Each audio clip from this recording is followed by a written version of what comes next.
Hem de müşahede siz sözləvatqan vaxtda yuqurda sözünüzdürmə dediniz hem de vətəndəki təcavüzçü Xitaylarınki.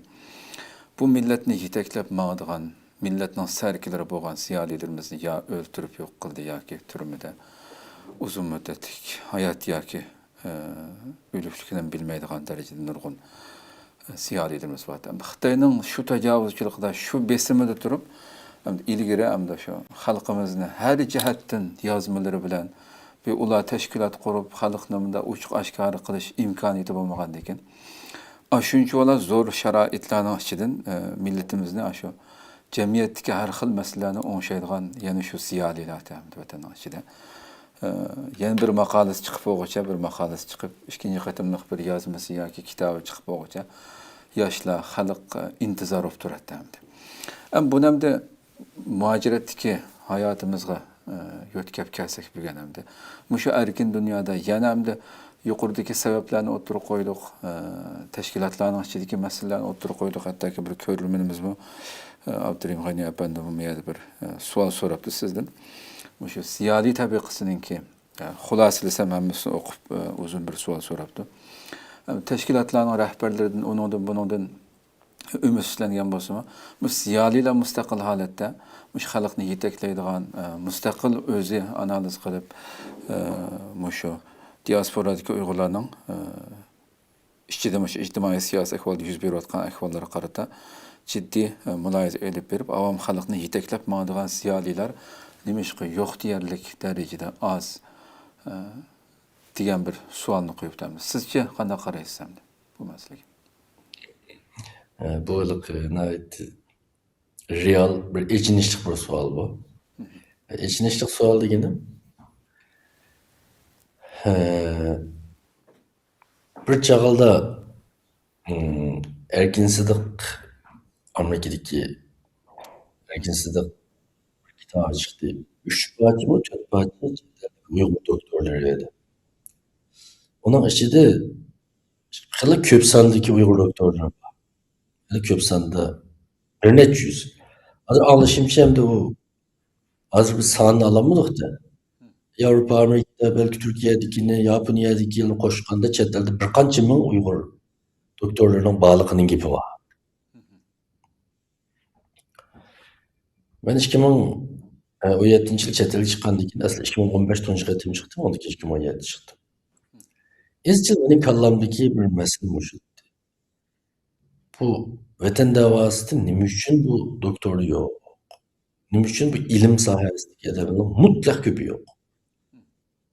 Biz hazırlıkı dava kılıvatkan bir kanç doktor var. Türkiye'de bir kançısı var. Chet elde bir kanç öylem var bilimiz. Başka yer. Ama umumen nispetle şuraya vaxtımızda umumen yok diyen cevabını biliş pek nahak ve hata emesem. Eğer 2000 yoki 3000 Uygur doktor var desek. Hazır her qaysi dava seplerinde hizmet kılıvatkan 30 Uygur doktor var mı? Yani bir sen kimi yetmeydi degan. Eğer aşu sanı rast olsa da var. Yani bunun sebebi nime degan meselede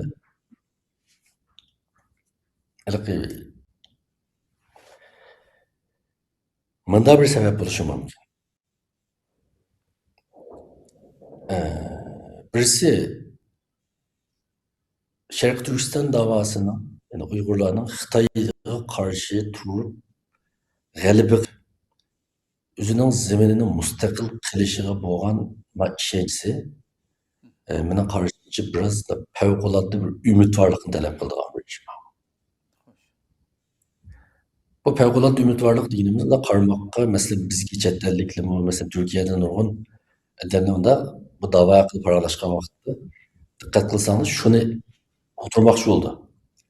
Yani o kadar güçlü Xitoyga qarshi turamiz demak, belli bir yashayotgan bir yo'lni o'ylashib baqsanglar bo'lmasmi degan narsani imo qildi. Ba'zi ko'ngilimizni avaylab bo'choq deganmidi bilan uni his qila olamiz. Chunki u qadar bir dunyoda ikkinchi kuch bo'layotgan, hozir dunyoning hukmronini bilmaydigan bir davlatga siz shu kichkina bir millat qandavlab aqlga uyg'un emas bu. Endi buni doktorlar bilan munosabati bor desa, adam doktorluk nihayetde bir güçlük o'qish tarixi adamni işlerini ait mantıklı oylaydigan qiladi. Mening qarashimcha.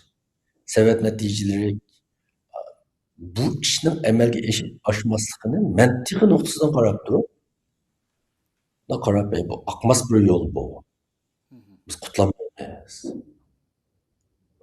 deb qaraydi deb o'ylaymiz. Jiqlarni. Shuning bilan bu Sharq Turkiston davosini bir xil ahamiyatsiz hisob. Bu haqda oxirisi chiqmaydi buni. Qanday Uyg'ur mustaqillaydi? Bunu aşkarı bizden yüzümüzge diyenmeyin. Çünkü neymiş ki diyenmeydi? Çünkü hepimiz vazifemiz kildi o gapga. Şuna bu neme? Bu bir xil favqulodda bir ideallikni talab qildi. Favqulodda bir umidvorlik, bir xil g'oyaparastlikni talab qildi bu yo'l. Albatta bu ularning bir ko'rlig'idan kelgan. Albatta men oqlab demoqchi emas, balki dunyo tarixini mavjud vaziyatdan uni o'zgartiradigan bir nurni, o'zgartiradigan bir yo'lni topgan kishilar anandiki o'zgartiradi buni. Men bayan Bakag'ilga siyratni o'qish lozim demedim. Payg'ambar alayhissalom eng dastlabda chaqiriq qilib o'tirg'i chiqqan vaqtda payg'ambarimizga ergashgan kishilar ozdi. Makka jamiyati shu vaqtda ba'zi tarixiy manbalarda taxminan hisoblanadi 10 ming atrofida nüfusi bor bir kichik shaharda o'ldi deydi. Her qaysi ministerlik qildi, ministerlik deb qo'yishtirilib, bir qancha oila ustiga olgan jamiyatlar. Ana shu vaqtda payg'ambarimizga eng dastlabda ergashgan ashu sahobalar bizning dinimizda ham Allohning oldida bu mertebesi eng yuksak sahobalar shular. Masalan, eng dastlabda jannatni 10 sahoba var.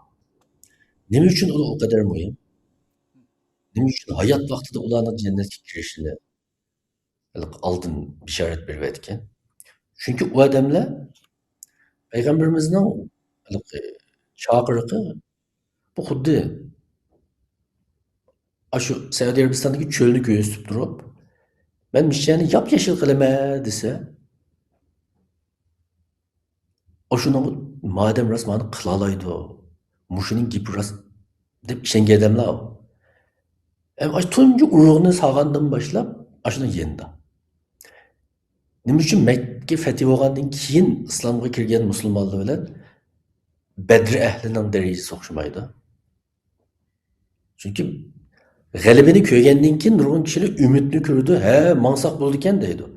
Ammo eng dastlabki kishilar hech qanday g'alabaning bir hech qanday nimasi yo'q, bishorati yo'q ahvolda zaten bu şu cheksiz qumluqni biz yap-yashil bo'stonlikqa aylantiramiz deb kirgan odamlar. Ya'ni favqulodda umid var, favqulodda g'oyaparast odamlar. Bizning davoyimiz mana shunga o'xshaydi. Dunyo tarixida Hannibal deb general o'tgan. Bu Rim imperiyasini mag'lub qilgan bir eng chong qo'mondonlardan biri. Bu mashhur. Şu vaqtda u Shimoliy Afrika tarafdan kelib Rim imperiyasi bilan urushdi. Dengiz kuchi Rim imperiyasining kuchli bo'lg'achqa o'ttirdiğinizda bunga taqobil turolmaydi ular. Shuningdek Hannibal bir strategiyadan birini o'ylab chiqdi. U Afrikaning pillarini İspanya tarafdan yani Jabal Tariq bo'g'zidan o'tkazib, hozirgi Rimning yani İtaliyaning shimolidan hujum qilib kirish. Bu qarmoqqa o'zining qo'shinlari atrofidagiga nisbatan butunlay bir xomxiyol, saranken bu deydi inson. Ma saranken. Bu qandaqsiga bu pillini unda ekagili oldu deydi. Chunki İtalya'nın shimolida Alpis tog'lari var. Bu Alpis tog'lari Yevropadagi eng uzun bir tog' tizmasi, egiz. Davamlı qor bilan qoplanib turgan bir tog' bu. İtaliyalik demaydi Rimliklar tahdid kelsa shu dengiz tarafdan keladi, janubdan. Ama şimaldan kelmaydi deb ishonadi. Hannibal dal shu nuqtani o'ylaydi. U eng bexatar deb o'ylaydi. Shu yerdan keldi. Shuni o'ylab, buning hech qanday yo'l yo'q degan chog'da uning tarixga yozilgan bir mashhur gapi bor. Ya yo'lni topamiz, ya yo'lni yasaymiz deydi. Uyg'urlar shunday. Ya yo'l topamiz, ya yo'l yasaymiz. Anda heliqiday mantiqli o'ylab olgan odamlarga nisbatan bu yo'l ko'rinmaydi.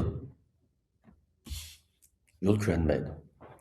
Mana misolga aytib bersak, shunlar Hannibal oxiri o'zini diginni qilib, haqiqatan shu pilli bilan ashani o'tib, İtaliyaning, ya'ni Rimning shimolidan, tog'dan halqib kelib hujum qilgan vaqtda Rimliklar ko'ziga ishonolmay qoldi. Qanday mumkin bo'ldi mana işte. Şunlar Rimliklar tarixidagi eng cho'ng mag'lubiyatni shu vaqtda tetdi. Bu misolni ilishimning sababi ham hozir deganimdek. Yani ba'zi vaqtda siz haddidan ziyoda bundoq mantiqiy o'ylab, ishning keynidagi hikmatlarni, ba'zi ko'rinmas sabablarni ko'rmas bo'lib qolgan vaqtingizda bu da'vo natijasi yo'q bir da'vo deb o'ylab olasiz ichingizda. Shunlashqa nurg'un shu atalmish oliy ma'lumotliklar oddiylar aynan mantiqiy hisob chiqardi. Xitoy kuchlikmi kuchlik, Uyg'urlar ojizmi ojiz, dunyo vaziyati foydaliqmi foydasiz. Biz tarixdan buyon bu ishni qila olganmi qilolmagan, ulayda o'ylaydi. Undan bo'lgandan keyin biz bunda oxiri yo'q bir yo'lda mang'ucha, işte kasbimizni yaxshi qilib, millatga oz-to'la ushaq-tushak xizmat qilib, ushaq-tushak xizmat qilish deyman men. Ba'zi bir xizmatlar qilib qo'ydi ya. Masalan, ma'lum birning o'qishiga yordam qilishga o'xshash. O'zining vijdonini biraz rahatlantirish uchun uni qildigan kishilar bor. Birisi o sebep bo'lishi mumkin. Ikkinchi bir muhim sebep buni aql bilan nima qilish tez bo'lishi mumkin. Bu xuddaligi noiti aql kishilarmi Alloh hidoyat qilib seni islomni topolmaganga o'xshash.